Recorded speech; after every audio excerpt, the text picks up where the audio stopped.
In March, Flood District Number 10 completed 4 much-needed flood management projects on the Boise River. Contractors worked overtime and weekends to get the work done quickly. Record snowfall in February elevated the need for flood control releases on the Boise River.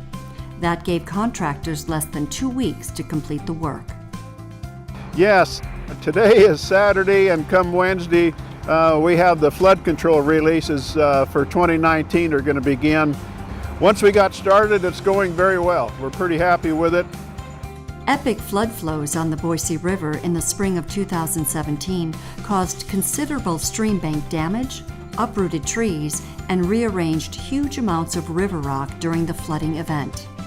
Flood District Number 10 is responsible for maintaining the Boise River channel on a long-term basis. Often that means removing debris and gravel to maintain the river channels, water flow, and prevent safety issues downriver. But the work required to repair 2017 flood damage went far beyond typical maintenance. In the Duck Alley area in Eagle, for example, the river jumped the bank, washed it away, and threatened to form a new channel. And about April 3rd or 4th of 2017, we had a storm hit the foothills. The river was already at flood stage, and the runoff from that storm topped the area behind me here, came over the bank, and created what we call a pit capture. The river is now flowing into the gravel pit rather than in the bank into the channel where it normally is. The concern we have is that the river is going to take over, and now this will become the new path of the river, which is going to flood out neighbors downstream with their agriculture area where they've got their crops and their animals that's downstream of this gravel pit. Once the flooding subsided, Mike Dimmick rolled up his sleeves and started planning river repairs with consulting engineer Steve Sweet of Quadrant Consulting. The Duck Alley pit capture needed to be fixed, and 3 other areas on the Boise River needed attention. Dimmick looked into funding those repairs through the Federal Emergency Management Agency, known as FEMA, and other sources. FEMA was swamped with applications related to hurricane damage at the time. So Flood District 10's attorney, Dan Steenson, worked with a variety of water groups in the Idaho legislature to create a $1 million flood management grant program. Multiple areas of the state had suffered major damages from the spring 2017 floods and needed financial help to make repairs. The Idaho Water Resource Board was charged with the responsibility of carrying out the new state flood management grant program. In the early summer of 2018, the board announced that they would entertain grant applications from flood districts, counties, and other entities under a new flood management grant program. Flood District 10 applied for 4 grant projects. A maximum of $200,000 was allowed per project, and a 50% match was required. All 4 of Flood 10's projects were approved by the State Water Board in July. The Natural Resources Conservation Service contributed funding and engineering to the Duck Alley Pit Capture Project, a $250,000 project overall. A new high-tech riverbank was installed with multiple components. Doug Higbee explains.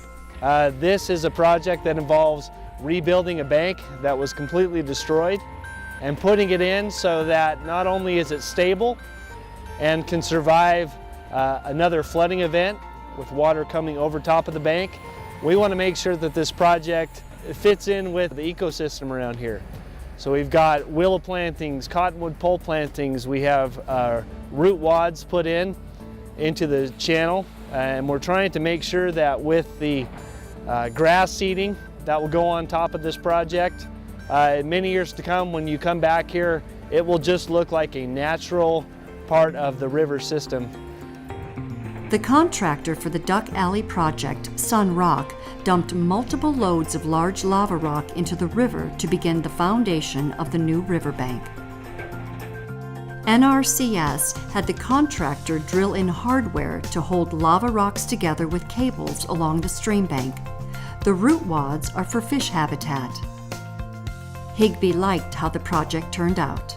And I just have a very optimistic viewpoint at this point in time that this is going to be a great project.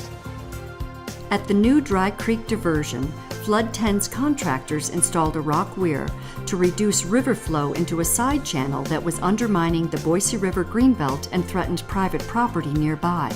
Mike Dimmick explains. We're just below Glenwood Bridge on the Boise River and just above the head of Eagle Island. The area behind me where the machine's working blew out in 2017, and the river began to form a channel coming down against this bank. What we're doing with this project is we're putting a hardened core across where that channel washed out. See water running through the top of that. That's to allow the fish to pass through this channel and up into the main river. The new Dry Creek project cost $110,000 overall. The Idaho Water Resource Board provided 50% cost share funding, and Flood 10 provided the rest. Concern with this channel is that the river would make this the primary channel. It would take out the Greenbelt pathway. It would head down towards the Sunrock gravel mining operation, the Boise wastewater treatment plant, and threaten homes on Eagle Island. The new Dry Creek project also required repaving a 270-foot section of the Greenbelt pedestrian pathway.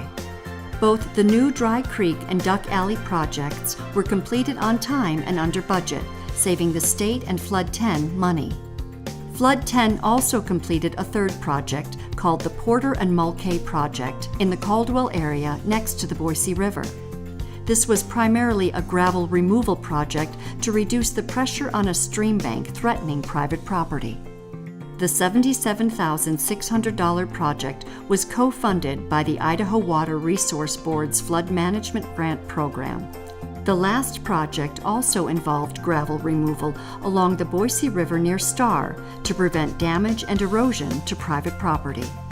February and March were a busy time for Mike Dimmick. He worked many extra hours to stay on top of multiple projects and contractors at once. We had a hard time with the weather that was working against us. It was pretty sloppy and muddy, but we are ahead of the flood releases coming next Wednesday. We're good to go. Glad to be having it done.